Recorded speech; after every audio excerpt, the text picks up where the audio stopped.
Tengo la gran alegría y la gran satisfacción, es un honor para mí entrevistar hoy a Monseñor Jan Lafitte.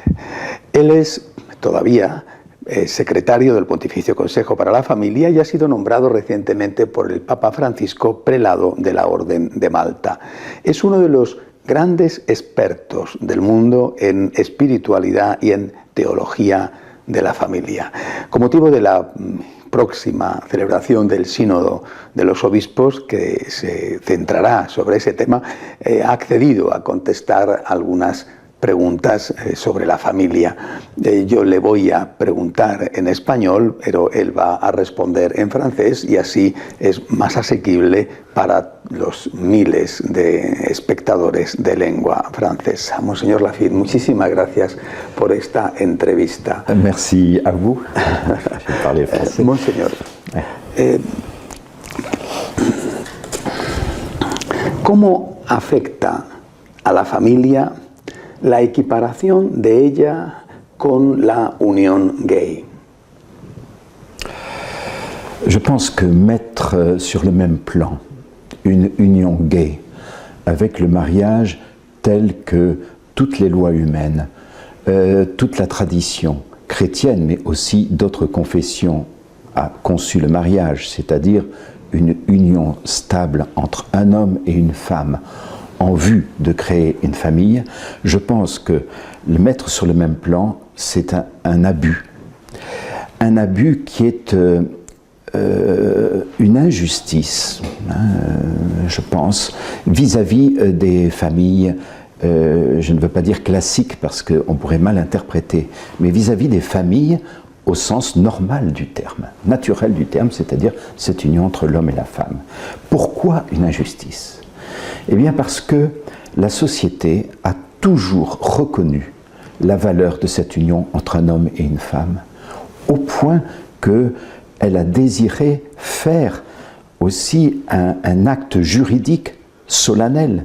Il n'y a pas simplement que l'Église qui fait une célébration solennelle du sacrement de mariage, évidemment, mais il y a aussi toutes les sociétés civiles qui prennent acte de ce que cette union est quelque chose de nouveau, pas seulement pour eux, pour l'homme et la femme, mais pour la société elle-même.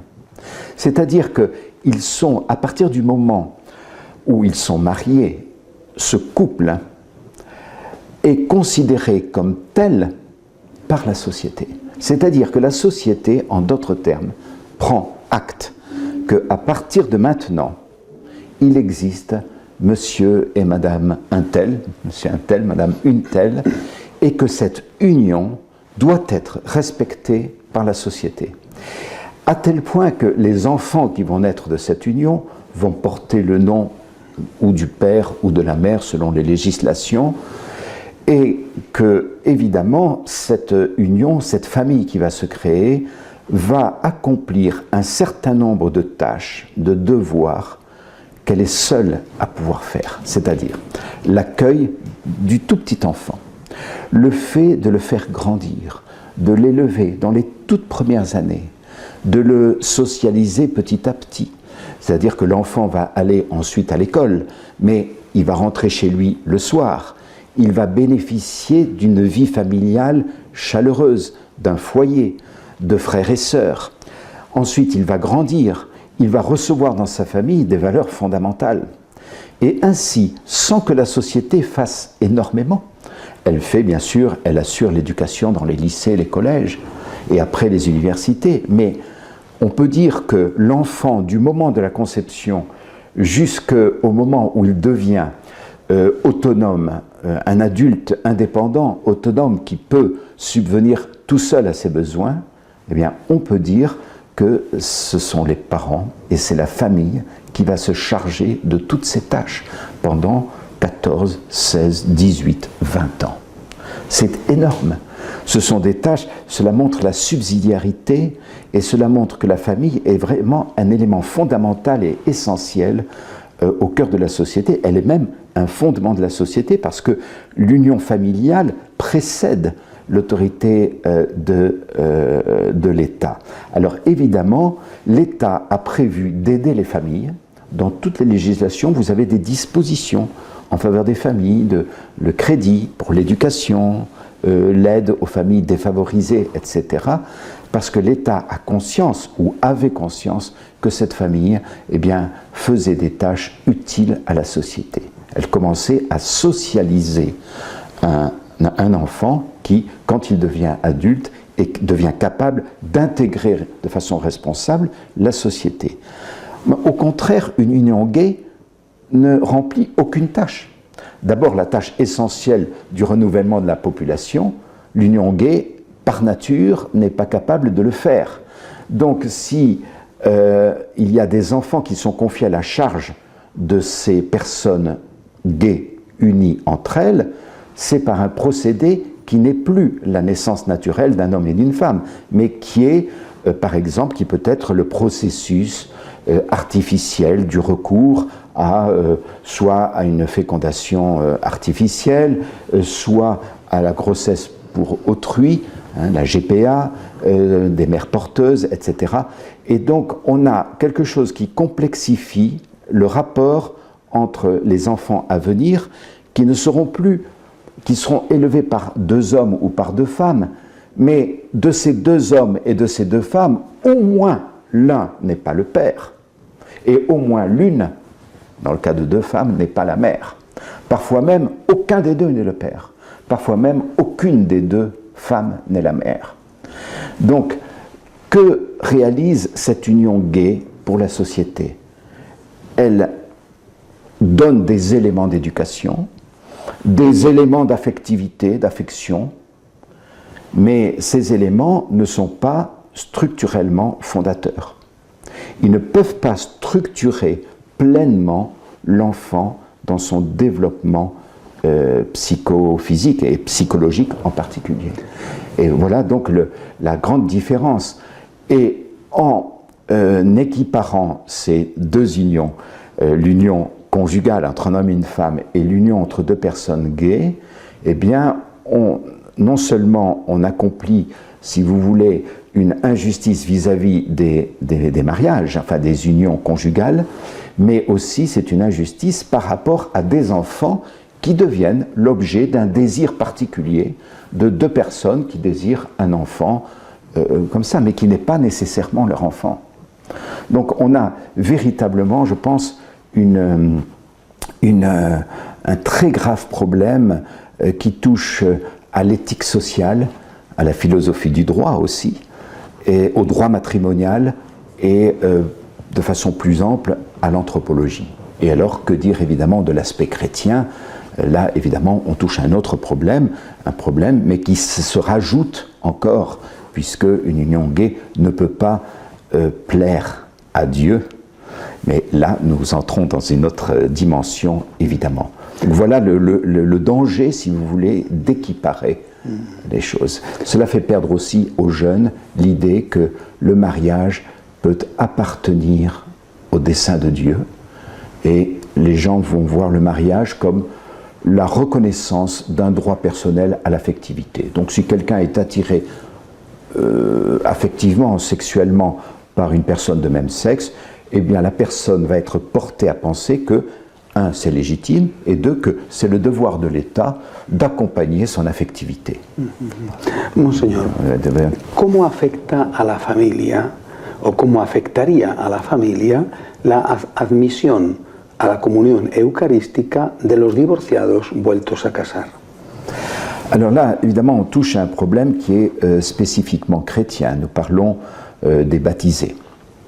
Je voudrais faire remarquer que les divorcés remariés ne forment pas la totalité des baptisés, tant s'en faut. Donc nous parlons d'un problème particulier et réel, pas le problème de la communion, le problème qu'il existe des couples qui aboutissent à une séparation, un divorce, et ensuite donnent lieu à un remariage. Mais un problème qui affecte les baptisés et la communauté des croyants, des chrétiens. Il y a évidemment une implication, c'est de voir l'Eucharistie comme un droit. Comme un droit. Je désire recevoir l'Eucharistie, l'autorité de l'Église, le prêtre, l'accompagnateur spirituel n'a pas le droit de m'empêcher de me nourrir du corps du Christ. Alors, c'est ainsi que ceux qui revendiquent cette possibilité présentent les choses, comme s'il y avait un droit de tout baptiser à communier. Bien sûr qu'il y a un droit de tous les baptiser à communier, mais à condition qu'ils puissent exercer ce droit d'une façon digne. Et là, je ne peux que renvoyer à saint Paul, évidemment, à la première lettre aux Corinthiens, au chapitre 7, évidemment, et surtout au chapitre 11, où il est question de l'institution de l'Eucharistie, où saint Paul dit clairement que on ne peut recevoir le corps du Christ qu'en le reconnaissant, et donc, finalement, qu'en adoptant les lois de ce corps du Christ. Parce que le corps du Christ s'entend non seulement du corps eucharistique, mais il s'entend aussi du corps de l'Église. L'Église est le corps du Christ. Alors, la question, si vous voulez, je pense, doit être prise différemment, si vous le permettez. Je crois qu'il faut partir de l'Eucharistie elle-même. L'Eucharistie est un don. Il est d'ailleurs le plus grand don qu'un homme puisse recevoir, puisque c'est le don de la vie divine, le don de la vie du Christ, qui est aussi le don de la vie divine. Donc c'est la plus haute marque d'amour que Dieu pouvait nous donner. Donc déjà, il faut partir de cela. Ce n'est pas n'importe quelle vie, c'est la vie de Dieu, c'est la vie divine. Et là se pose la question de savoir de quoi nous parlons. Comme pour le mariage, si nous parlons d'un sacrement, c'est-à-dire de quelque chose qui a une dignité, une grandeur telle qu'on ne peut pas en disposer comme d'un objet. Ce n'est pas du pain consacré que nous distribuons en signe de communion, ou par exemple un déjeuner que nous allons partager en signe de communion, ce qui est déjà un haut niveau de communion. Mais c'est réellement et concrètement le corps et le sang du Christ. Alors évidemment, quand le Christ se donne aux hommes et se donne à l'Église, il effectue ce que l'on appelle une alliance. C'est une alliance indestructible. Et le mariage n'est pas autre chose qu'une alliance. Une alliance qui se réfère justement à l'alliance du Christ avec son Église. Donc les deux alliances sont liées, pas simplement comme une image extérieure, mais sont réellement liées. C'est la raison pour laquelle l'Église a toujours voulu qu'une union entre un homme et une femme, au plan sacramentel, se célèbre de préférence au sein d'une Eucharistie. C'est pour bien signifier ce lien réel entre l'union Christ et Église, indissoluble, et l'union qu'établissent entre eux un homme et une femme qui sont baptisés. Donc on ne peut pas à la fois réclamer l'Eucharistie comme résultat de l'alliance du Christ et de l'Église, du don de la vie du Christ à tous les hommes, de le réclamer pour soi, et soi-même de ne plus tenir compte du caractère indissoluble de l'alliance qu'on a contractée au moment où le Christ, comme dit le Concile, est venu à la rencontre des époux au moment du sacrement, pour demeurer avec eux jusqu'à la fin de la vie. Vous voyez que c'est une chose extrêmement grave. Cela veut dire que l'implication contribue à faire perdre de vue aux personnes, aux familles, la grandeur, l'immensité, la majesté, la dignité, la sainteté du don qui est fait à tous les hommes et à la famille en particulier dans cette effusion du sang du Christ et ce don de son corps qui est le don de la vie divine et le don du Christ pour notre salut. Monseñor, algunos están hablando de que los divorciados vueltos a casar podrían comulgar después de un camino penitencial. ¿Qué opina usted sobre esto? Écoutez, normalement, dans la tradition, un chemin pénitentiel, quand il est accompli par des pécheurs, vise à aider les pécheurs à progresser sur la voie d'une conversion. C'est-à-dire que dans la tradition chrétienne, Il n'existe pas de chemin pénitentiel sans conversion. Donc, qui dit et qui propose un chemin pénitentiel pour les divorcés remariés doit immédiatement dire finaliser à la conversion des époux et donc au changement de ce qui ne convient pas à la façon de vivre, qui n'est pas une façon de vivre chrétienne. Dans la vie chrétienne, en effet, on ne vit pas de façon conjugale avec quelqu'un qui n'est pas son mari ou quelqu'un qui n'est pas sa femme. Alors, le chemin pénitentiel a, dans la tradition sacramentelle de l'Église, aussi un sens particulier magnifique. Lorsque un baptisé va se confesser, il confesse ses péchés humblement. Il se remet au prêtre qui va juger. Le prêtre est aussi juge. Il va juger avec miséricorde.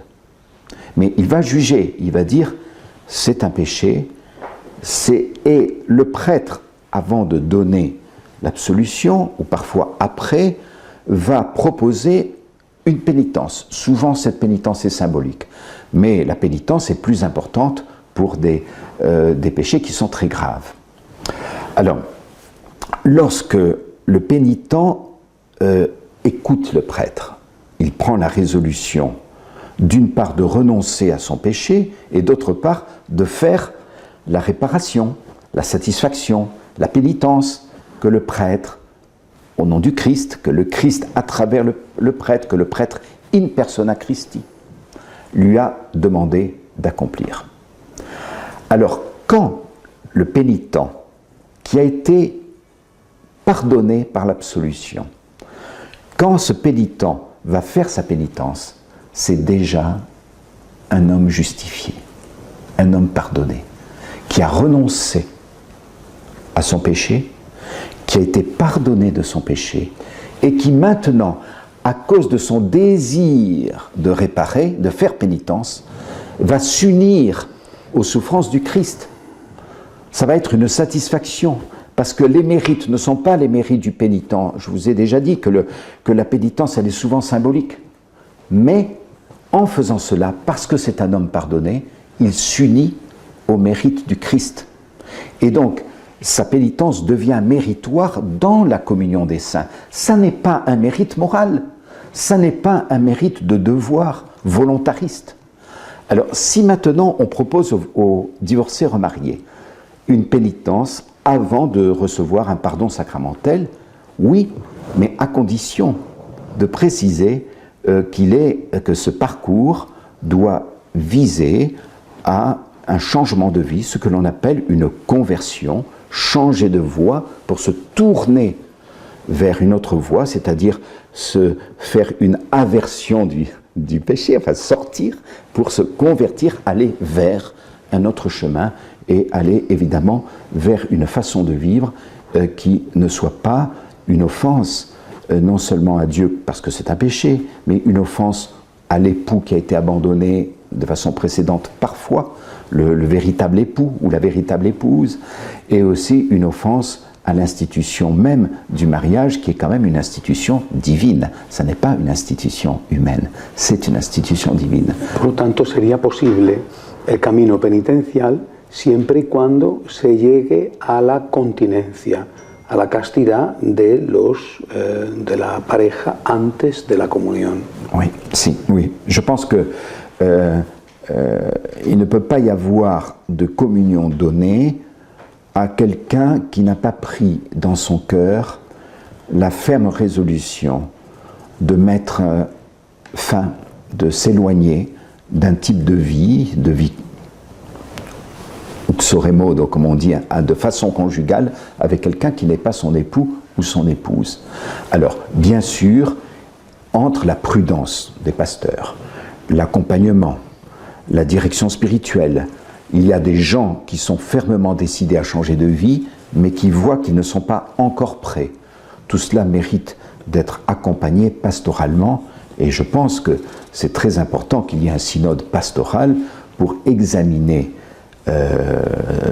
ces situations, mais aussi pour rappeler aux pasteurs qu'ils ont une priorité qui doit surpasser toutes les autres, non pas montrer qu'ils comprennent tout, mais montrer qu'ils sont au service du bien spirituel des fidèles. Et donc, les divorcés remariés, ce sont des frères pour lesquels nous devons soigner, servir le bien spirituel, dont nous devons servir le bien spirituel.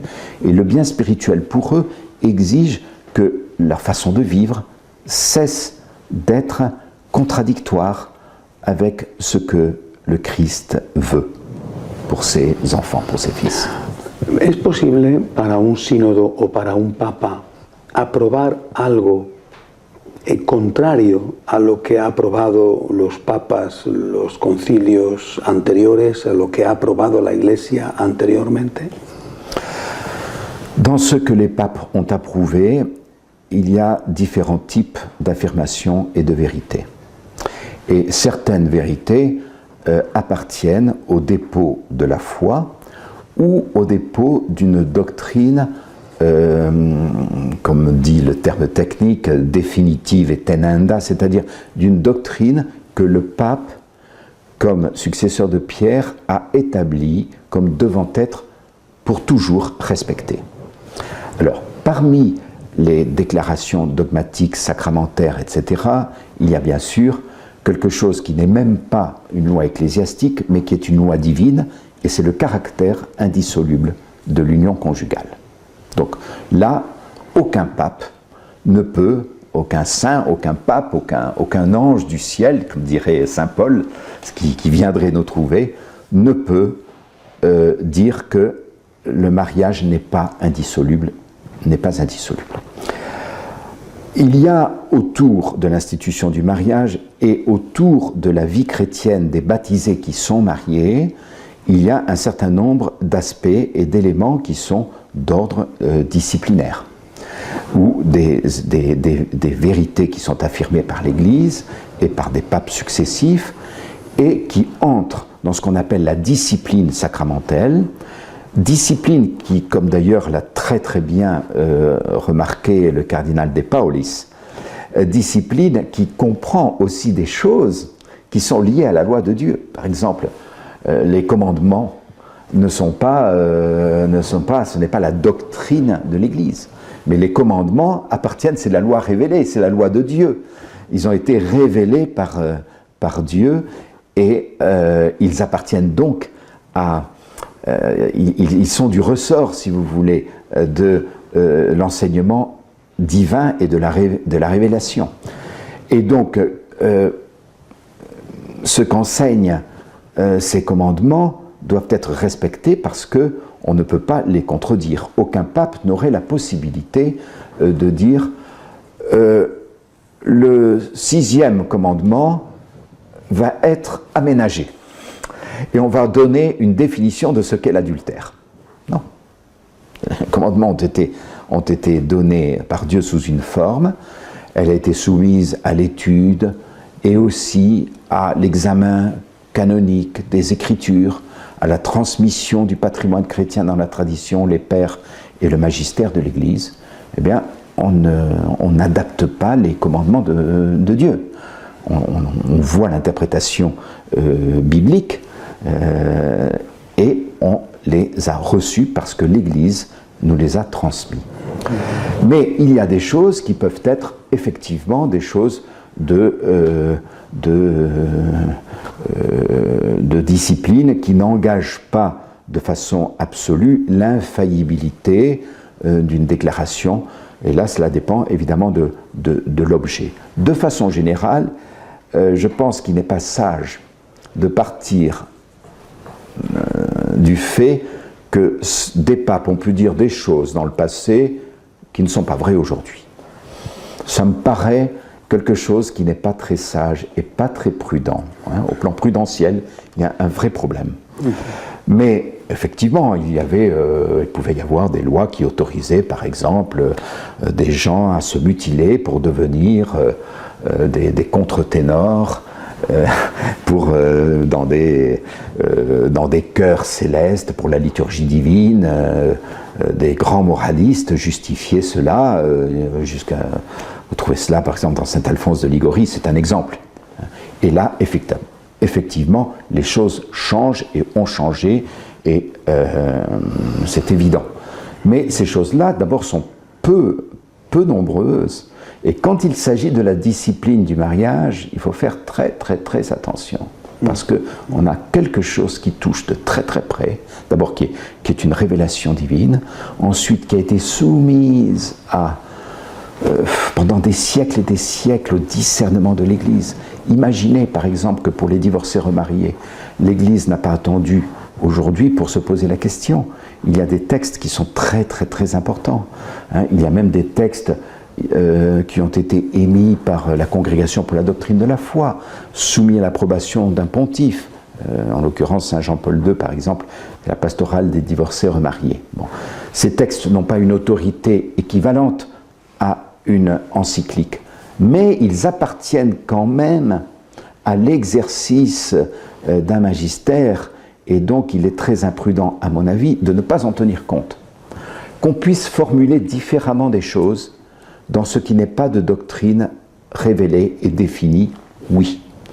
Mais qu'on fasse comme si cela n'avait pas existé, comme si le débat était entièrement nouveau, ce qui n'est pas du tout la perspective d'ailleurs du Saint-Père, je précise tout de suite, mais qui semble être la conviction de certains théologiens, certains penseurs, parfois même quelques pasteurs, rares heureusement, me paraît quand même une démarche très imprudente. Très bien, muchas gracias. Una última pregunta, Monseñor. Aparte de las uniones gays, aparte de la comunión de los divorciados, ¿cuáles son los verdaderos problemas de la familia hoy? Je pense qu'il y a deux niveaux de réponse. Il y a les problèmes qui se posent à toutes les familles, non chrétiennes et chrétiennes.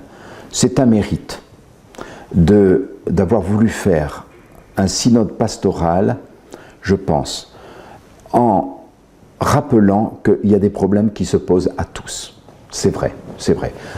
Dans l'Église, on a souligné souvent, on en a parlé, de l'immaturité affective. Bon, ça ne touche pas que les chrétiens qui se préparent au sacrement du mariage, ça touche toutes les personnes qui s'engagent dans une union conjugale, évidemment. Donc, de ce côté-là, il y a des problèmes qui se posent à toutes les familles. Ces problèmes sont la capacité, la difficulté aujourd'hui à s'engager pour toujours. J'ai, comme vous, préparé des jeunes au mariage, au sacrement du mariage, et souvent, par souci pédagogique, je leur posais la question qu'est-ce qui arrive si jamais il y a un problème entre vous, quelque chose de grave, etc. etc. Bon. Oh ben non, ça ne peut pas arriver, on s'aime trop, non, pas de problème. Mais j'insistais. Mais si jamais l'un de vous fait quelque chose contre l'autre qui est difficile à pardonner, oh ben, on n'est pas meilleur que les autres, on fera comme les autres, on divorcera. Et alors je leur disais, comme provocation, mais mes pauvres enfants, je ne peux pas vous donner le sacrement du mariage, parce que je ne peux pas vous marier pour le plus longtemps possible. Je ne peux vous marier que pour toujours. Qu'est-ce que ça veut dire? Ça veut dire que s'il y a quelque chose de mal qui intervient entre vous, eh bien vous devez affronter cette question. Vous devez vous poser la question du pardon. Vous devez vivre quotidiennement des petits pardons pour que si jamais un jour, pas malheur, il arrivait quelque chose de grave, vous soyez préparé, vous soyez capable de pardonner dans toute la mesure du possible. Donc je ne peux vous donner le sacrement du mariage que pour toujours, pas pour le plus longtemps possible, pas pour le chemin le plus long possible. Donc il y a pour toutes les familles, je pense, la difficulté aujourd'hui pour les couples et pour les jeunes à comprendre ce que veut dire pour toujours. Dans toutes les cultures, j'ai fait un enseignement à des Japonais qui n'étaient pas baptisés et sur la différence entre pour toujours et pour le plus longtemps possible. Et j'ai eu des auditeurs, des étudiants qui étaient certains bouddhistes, d'autres taoïstes, qui sont venus me trouver, et d'autres shintoïstes, pardon, qui sont venus me trouver et qui m'ont dit on n'avait jamais pensé qu'il y avait une différence. Mais c'est très intéressant. Et donc ils voulaient des textes philosophiques, évidemment, pour comprendre davantage la différence entre pour toujours et pour longtemps. Donc première chose. La deuxième chose, c'est la multiplication des expériences sexuelles avant le mariage. Il y a un problème qui touche la pudeur, la maîtrise de son propre corps, l'éducation des enfants, délicate mais aussi prudente à cet égard.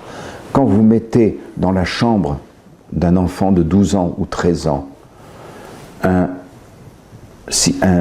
computer internet où en 2 ou 3 manœuvres il peut se connecter sans que vous le sachiez, vous, père de famille ou mère de famille, sans que les parents le sachent, sur n'importe quel site, y compris des sites pornographiques, vous comprenez qu'il va être très difficile à cet adolescent après à 15 ans, 16 ans, 18 ans, 20 ans, 22 ans, de se référer à une personne en se disant « celle-là, oui, c'est la femme de ma vie et je vais me préparer à la recevoir ».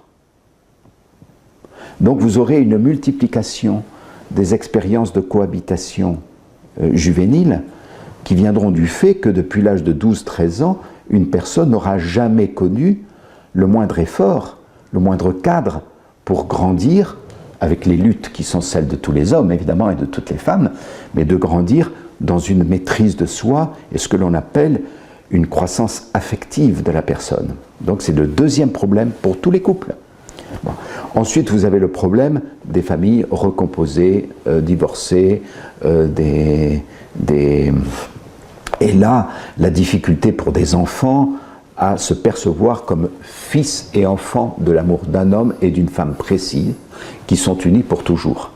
Et là, évidemment, ça veut dire que dans la structuration de l'enfant, il va y avoir une grande difficulté à imaginer que les enfants qu'il veut avoir lui plus tard, parce que c'est normal de désirer avoir une paternité ou une maternité, eh bien, doivent être les enfants d'un seul amour exclusif, et donc les enfants d'un don, et pas les enfants d'un choix personnel. Donc tout cela, si vous voulez, avec la culture ambiante, regarde la totalité des familles, chrétiennes ou non chrétiennes. Mais, pour les familles chrétiennes, là, il y a un gros problème. Les problèmes de la famille chrétienne sont d'abord, le premier problème, et le plus important, est celui-ci. Est-ce qu'une famille est vraiment chrétienne lorsque des parents ont reçu le sacrement du baptême, n'ont plus jamais fréquenté l'Église, ne vont jamais à l'Église, ne jugent pas utile de rendre un culte public en communauté chrétienne à Dieu le jour qui lui est consacré, c'est-à-dire le dimanche. Pour les chrétiens, pour les baptisés, c'est le dimanche. Ensuite, ne se sont jamais préparés à la familiarité avec la parole de Dieu, ne se sont jamais préparés à un sacrement, ne savent même pas ce que c'est que l'Eucharistie. Ils pensent que c'est un pain que l'on donne comme signe d'amitié. Évidemment, si on ne leur donne pas ce pain, entre guillemets, eh bien, ils pensent qu'on les a offensés, etc., etc.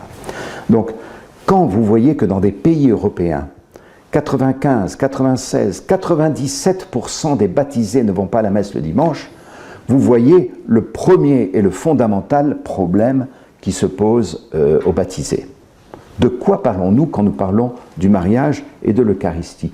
Nous parlons quand même d'une chose sainte, des choses sacrées, de quelque chose de profondément de divin, de quelque chose qui touche le mystère divin. Alors évidemment, si les gens n'ont aucune sensibilité, parce qu'ils ne savent même pas que Dieu a un rôle à jouer dans leur amour, et que Dieu se donne à eux dans l'Eucharistie et dans sa parole, dans la parole de Dieu, eh bien évidemment, nous avons un problème fondamental qui va entraîner tous les autres. Il y a 40 ans, vous aviez des divorcés remariés. Mais il ne serait jamais venu à l'esprit d'un divorcé remarié, si vous en jugez, si vous recherchez dans la littérature, vous pouvez vous en assurer vous-même, il ne venait jamais à l'esprit de réclamer, de communier, parce qu'ils savaient très bien qu'ils étaient dans une situation d'infraction de la loi divine et de la loi ecclésiastique.